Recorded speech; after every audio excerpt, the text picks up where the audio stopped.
Bonjour à tous, c'est toujours le frère Zouloula dans les mystères, dans les révélations cachées à la parole de Loba. Je rends grâce à Loba, le créateur du ciel, de la terre, de ce qu'il est grand, glorieux et redoutable. Je remercie Loba parce qu'il est bon, parce qu'il est fidèle, parce qu'il est tout puissant et de ce qui vit inexplicablement hors de toute réalité. Donc aujourd'hui, par sa permission, par sa grâce, par sa toute divine puissance, on va entrer encore dans les sphères de la connaissance interdite. Ici, nous allons parler, parce que vous savez premièrement qu'il est dit dans Proverbe 19.2 que le manque de sens n'est bon pour personne. Donc, comme je dis tantôt, nous allons parler d'un personnage dont on ne fait jamais, presque pas allusion. C'est ce personnage, durant la nuit, quand on est venu attraper Koudoumane, c'est-à-dire le Christ, selon les Bibles actuelles, il y avait un homme qui a intrigué, qui va vous intriguer, dont même dans les églises actuelles, on ne fait pas allusion. Pour cela, on va aller dans Matthieu, chapitre 26, au verset 31, dans la traduction Abbé Crampon, il est dit ceci. Alors Christ leur dit, 2 points, je vous serai à tous cette nuit-ci une occasion de chute. Car il est écrit 2 points, je frapperai le pasteur et les brebis du troupeau seront dispersées. Vous devez comprendre ici que c'était à une période, à un temps très reculé. En tout cas, la vraie histoire par rapport à la scène. Mais ici, néanmoins, dans la Bible actuelle, dans Matthieu chapitre 26, au verset 31, Christ était à table avec ses apôtres. C'était à la veille, c'était le soir où on devait le livrer. Est-ce que vous comprenez? Donc, il devait se passer quelque chose dans la suite. Pour cela, il devait les prévenir à l'avance. Il devait les apprêter. Il les a initiés ici aux choses qui devaient les bouleverser dans la suite. Aux choses qui devait les plonger dans un état second, dans le doute, dans la peur, dans la confusion totale. Et dans Jean chapitre 16, au verset 32, voici l'heure vient, virgule, et elle est déjà venue, où vous serez dispersés, chacun de son côté, et où vous me laisserez seul. Il y a point, virgule.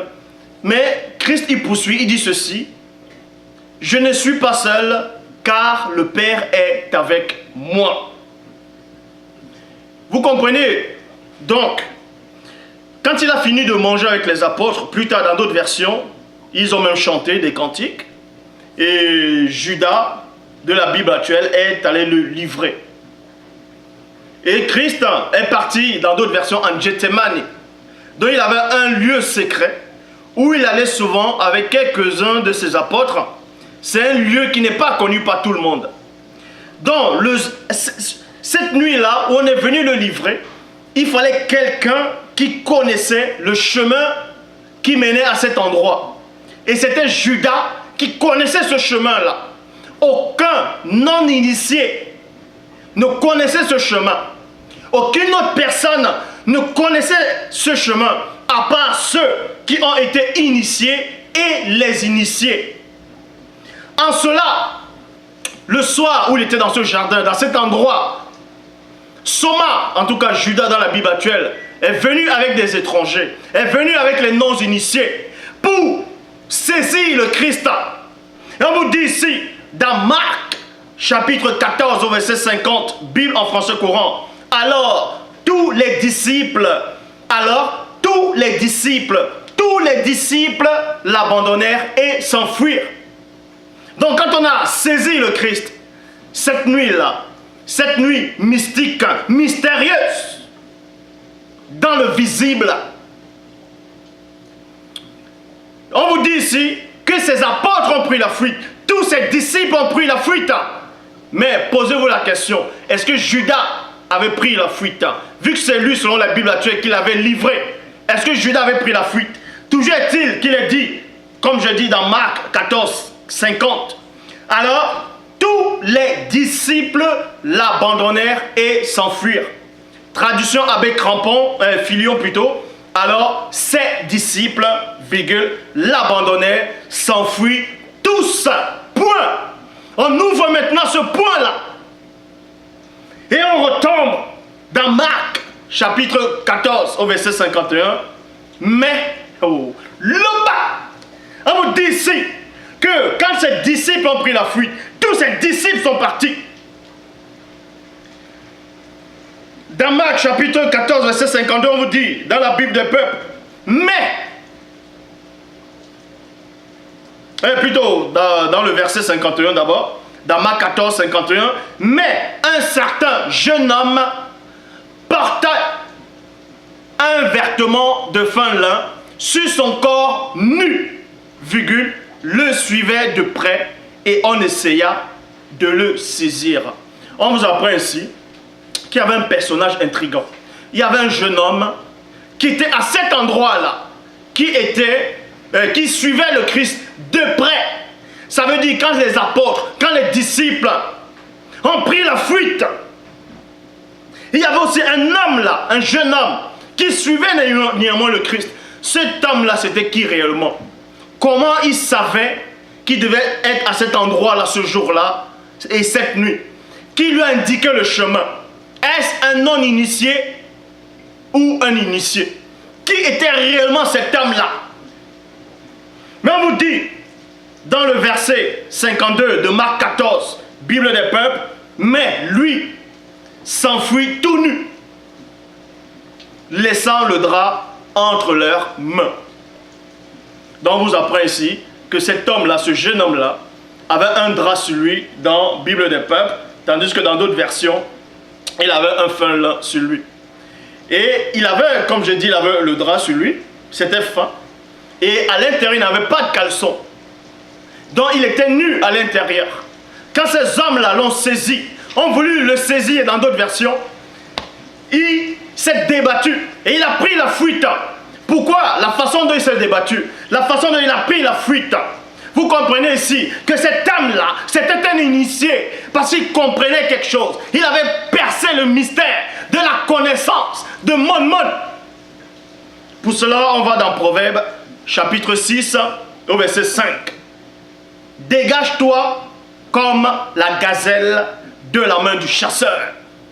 Vous comprenez ici que cet homme-là s'est dégagé comme la gazelle entre les mains de ces hommes-là qui sont venus chercher Koudoumane le soir, selon la Bible actuelle.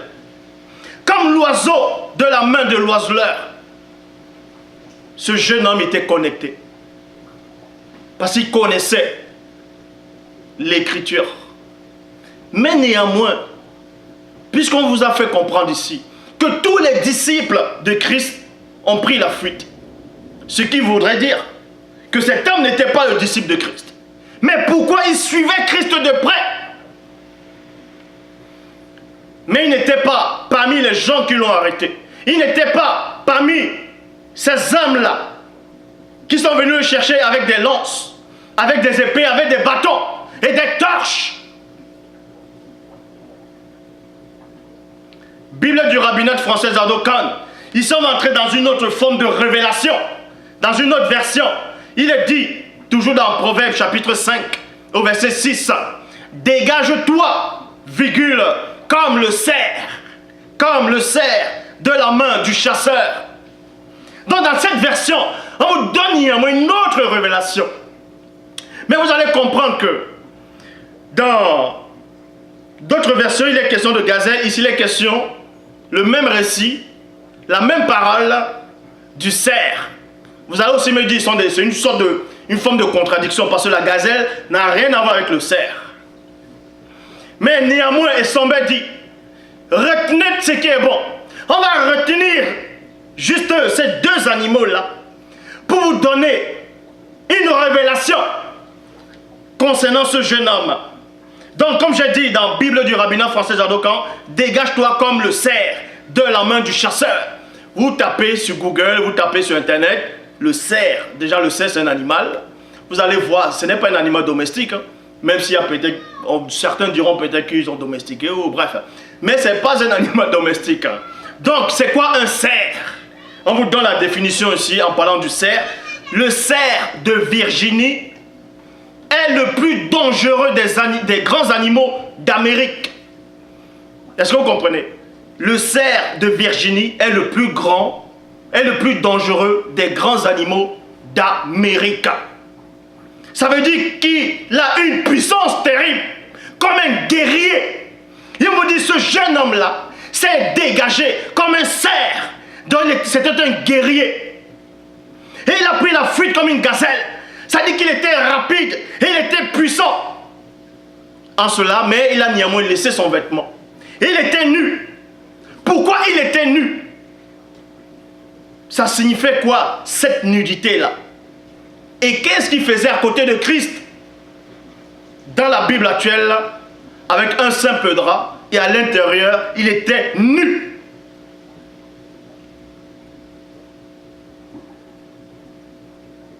Donc vous dit ici, dans Marc, chapitre 14, au verset 52, Bible des peuples, mais lui s'enfuit tout nu, laissant le drap entre leurs mains. Cet homme a pris la fuite ainsi. Pourquoi? Il a pris la fuite parce que la prophétie avait déjà parlé de lui. Il y avait déjà une prophétie sur cette personne-là, sur ce jeune homme-là, qui était là le soir où on est venu livrer le Christ. Il était conscient de la prophétie, il était conscient de lui, il était conscient de son moi intérieur. En cela, on va dans Amos, chapitre 2, au verset 16. Nouvelle Bible seconde, il est dit, le plus courageux des guerriers s'enfuira nu en ce jour-là. Loba. On vous dit ici, Amos 2, 16. Le plus courageux des guerriers s'enfuira nu en ce jour-là. C'est là que vous comprenez ici que ce jeune homme-là, parmi les apôtres, parmi les disciples qui étaient là ce soir, c'est lui qui était le plus courageux. Parce que les apôtres de Christ étaient considérés aussi comme des guerriers, mais les guerriers spirituels. Mais cet homme-là était le plus courageux des guerriers. Mais en cela, il s'est enfui nu, afin que la prophétie puisse se réaliser. Mais nous avons néanmoins vu, parce que mon monde dit, il n'y a rien de nouveau. Ce qui a été, c'est ce qui est. Quand vous lisez dans Genèse, chapitre 39, au verset 12, c'est l'histoire, en tout cas dans la Bible actuelle, de la femme de Potiphar, qui a voulu coucher avec Joseph Kolaïta, le premier Joseph. On vous dit ici, elle le saisit par son vêtement en disant, couche avec moi. Il lui laissa son vêtement dans la main et il s'enfuit dehors. Mais nulle part ici, dans aucune version, il est dit que quand Joseph a laissé son vêtement, il s'est retrouvé nu, il a pris la fuite. Mais qui est donc cet homme-là qui était à côté de Christ? Il était nu en dessous. Juste un seul drap. Un drap fin. L'Oba s'est encore glorifié.